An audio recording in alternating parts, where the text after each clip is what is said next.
On réalise qu'il y a déjà un an que nos pays ont quitté la CEDEAO et je vois un peu toute la mobilisation qu'il y a eu autour de ça.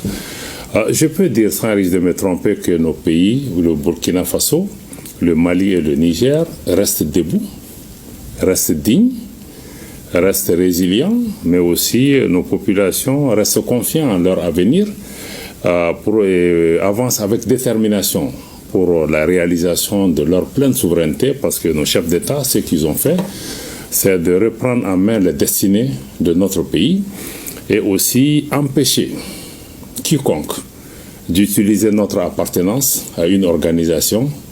Le fait que nous ayons abandonné une partie de notre souveraineté pour la réalisation de l'unité africaine ne peut pas être utilisé en retour pour pouvoir punir, affamer nos populations et même menacer d'agresser nos pays. Depuis, nos pays aussi s'organisent aujourd'hui. Ce n'est pas qu'une réponse à la CEDEAO, mais nous avons décidé de faire ce que nous voulons et dans le cadre de l'AES en essayant de recréer une nouvelle forme de solidarité qui se fait dans le respect, qui se fait dans la complémentarité, qui se fait aussi dans l'union et l'unité de nos peuples pour se lever ensemble, combattre l'insécurité à travers la défense et la sécurité, mais aussi permettre à nos pays de parler d'une seule voix à travers notre action diplomatique, mais aussi renforcer les actions de développement sur le terrain pour pouvoir cimenter nos différents pays.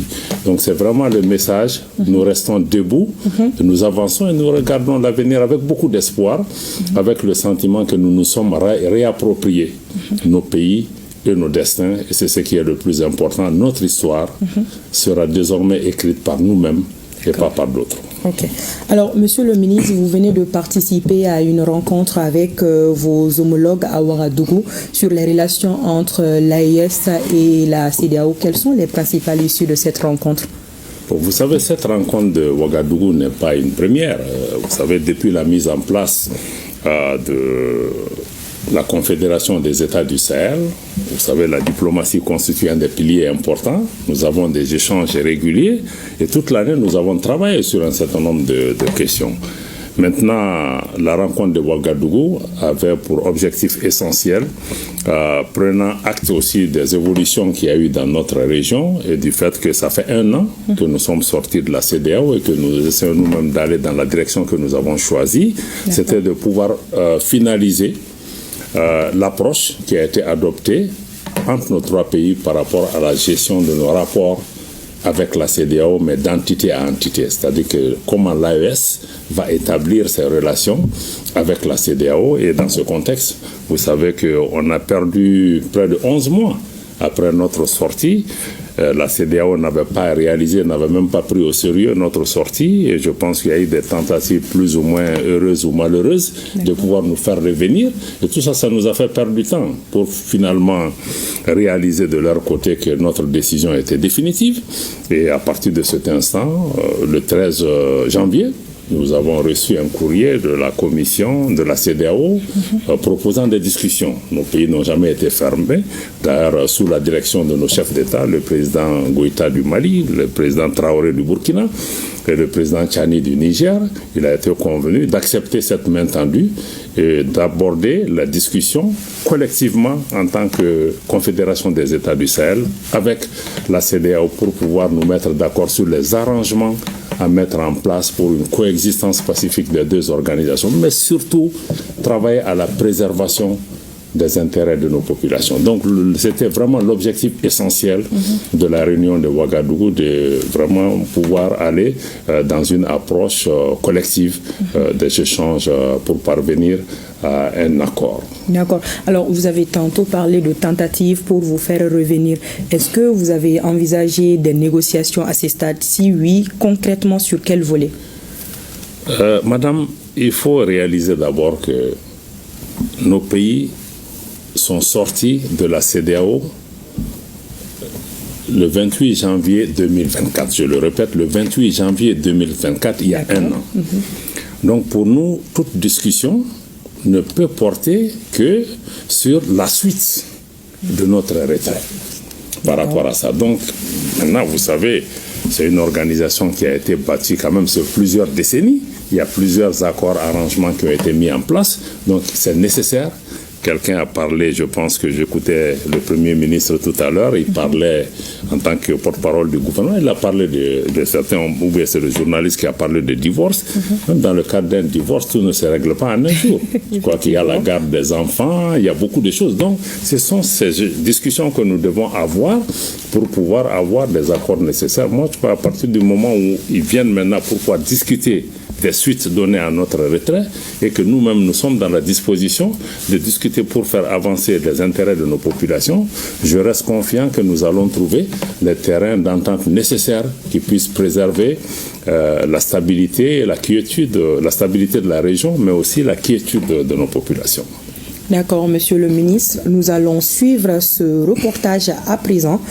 Les trois dirigeants ont donc décidé de cheminer ensemble, car ayant les mêmes destins de sa création à nos jours que d'acquis. Et d'ailleurs, c'est le Mali, à travers la personne du général d'armée Assimi Goïta, qui assure la présidence de la Confédération. Ibrahima Traoré, dans ce reportage, revient sur quelques acquis. Suivons ensemble. Sikri Mali Burkina Niger solo daga an la nu bere kile amil digu wono maka mun fo an burasi dawla de le président ce qui démontre l'attachement de nos chefs d'État par rapport à l'effectivité de la libre circulation de nos citoyens. D'abord, dans notre espace, quand on en parle, c'est d'abord la priorité, c'est renforcer la libre circulation entre nos trois pays, mais aussi permettre à nos citoyens de se déplacer librement. C'est un acte souverain qu'on a pris par rapport à ça. Au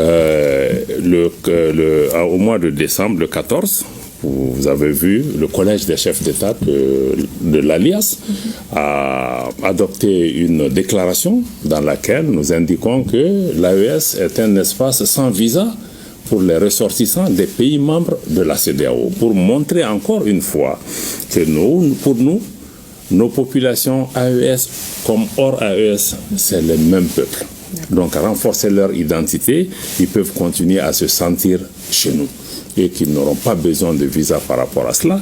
Maintenant, pour les autres questions, je pense que les discussions en cours avec la CEDEAO permettront de déterminer vraiment l'étendue de cette question de visa ou pas et d'autres arrangements par rapport à la libre circulation. Mais je dois dire aussi que la libre circulation n'est pas une création de la CEDEAO. Nos États sont partis à l'indépendance dans les années 60. De 60 jusqu'à 1975, vous n'avez pas entendu d'imposition de visa entre nos pays. Ce sont les batailles, les résultats des luttes des pères fondateurs des indépendances pour pouvoir créer des relations fortes de solidarité entre nos pays. Et ensuite, si on regarde aujourd'hui, même du point de vue, on a quitté la CEDEAO, c'est vrai, mais du point de vue de l'UEMOA, l'Union économique et monétaire ouest-africaine, où nos pays restent membres, les dispositions par rapport à la libre circulation des personnes sont les mêmes qu'au niveau de la CEDEAO. Donc, de ce point de vue, si les textes sont préservés, il n'y a pas de souci particulier à se faire. Et en plus de ça aussi, il y a des arrangements bilatéraux qui existaient entre nos pays avant même l'existence de la CEDEAO. Tant que ces accords ne sont pas dénoncés, je pense que ces différents éléments sont là et les négociations permettront de définir cela. En tout cas, pour ce qui nous concerne, nous ne pouvons décider que pour nous, nos chefs d'État et nos populations ont très indiqué que nous sommes dans une vision panafricaniste. Il y a quelques différends, comme le ministre du Burkina l'a indiqué tout à l'heure, entre quelques dirigeants de certains pays et nos États. Mais pour nous, nous sommes les mêmes peuples. Nous ne travaillons pas à diviser la population. Et nous travaillons en tout cas à trouver les arrangements nécessaires pour préserver nos populations. Parce qu'encore une fois, il faut que les uns et les autres sortent de la dynamique de dire qu'on va punir les populations pour renverser les régimes, pour pouvoir les soulever contre leur régime. Mais nos populations sont unies, c'est les mêmes populations. Il y a des acquis qui ne sont les acquis d'aucun État, d'aucun chef d'État et même d'aucun pays pris en particulier. Donc nous restons confiants, nous partons dans cette discussion avec ces principes et cette vision que nous devons créer un espace pour nos populations et préserver les acquis. D'accord. Monsieur le ministre, je vous propose de suivre ce reportage aussi. Le général de corps d'armée Assimi Goïta a l'habitude de le dire, je cite, « Notre centre de décision, c'est le peuple ». Et à l'occasion de l'an 1 du retrait de l'AES de la CEDEAO,